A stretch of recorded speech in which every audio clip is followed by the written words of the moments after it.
Good morning from Ken Cox at Glendoick Garden Centre. This week we're introducing one of our new planting concepts for this year, the White Garden. It's not new, the idea of planting purely white shrubs and perennials in a border was probably invented in Crathy's up in Aberdeenshire in the early part of the 20th century, and then the gardening guru Gertrude Jekyll wrote about it, and it spread down south, and it's very famously was done in Sissinghurst by Vita Sackville West in the 1920s and 1930s. And it's a classic timeless theme because white just really works. It doesn't really matter how big or how small the scale you're working with, any combination of white plants really works. It's not just white flowers that we're talking about here, it's also plants with white foliage, with white variegation, and that kind of mixture should run all the way through the season, so you'll always have something in flower or some exciting foliage to show your plants off.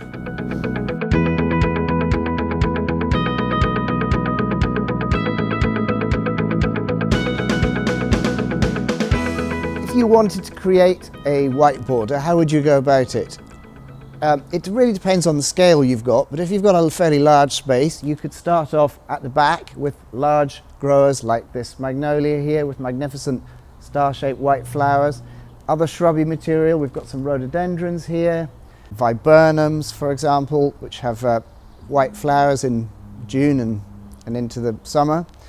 And then in front of that we start putting smaller shrubby material, even bulbs. We've got some nice daffodils here, that kind of material.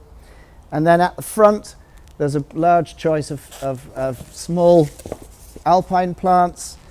We've got heathers, we've got iberis snowflakes here, beautiful white low growing plant which flowers on and off all summer. I really like the form of the flower. I went to visit a garden in Dumfries and for my Guide to Scottish Gardens book, and this couple gave me a little plant of this iberis. I think we just dug it, it was a seedling, and just dug it out of the garden and put it in a pot. So I took it home and I planted it out in the garden, and it started flowering in April and it was still in flower in December till it got frosted, and I just thought that was a high quality plant, that it could do what was about 6, 7, 8 months of flowering. I thought that was a good value plant. That's why I like them.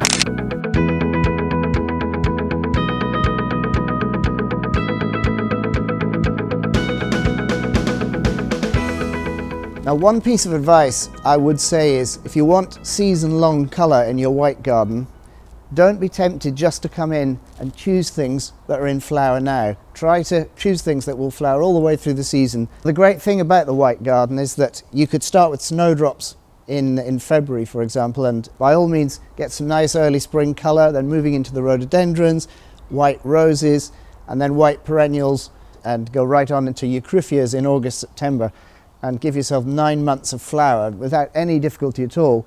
And then you've got the addition of all these plants with coloured foliage, with white variegated foliage, so it's really a 12-month concept. You'll see with this plant, for example, this is a little euonymus which has variegated edges to the leaves. That's an evergreen plant, so you'll have that to look at all the year round. The white foliage sets off the white flowers very nicely. Moving forward here, another interesting shrub with white foliage is this pittosporum here. This one's called Irene Patterson.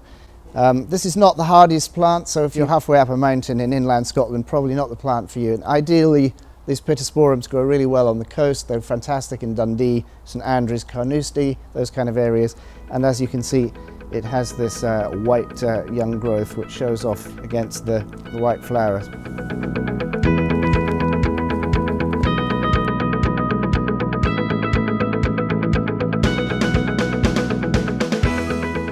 If you only have a small garden, even in a little space, such as the little display that we've made here, there's plenty of small white flowered alpines and bulbs and bedding plants and so on. You can create exactly this effect in a very small space. And don't forget to use containers like this. White containers will show off the foliage and the effects very beautifully, and you can also get height that way.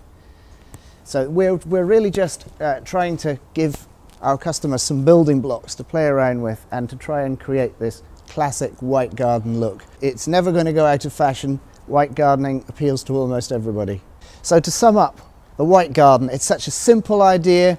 It will work for any size of garden, any space that you've got. You can take this idea, this concept, run with it, have fun with it. No matter what plot you've got, the white garden is definitely something that you could enjoy and fairly easy to do.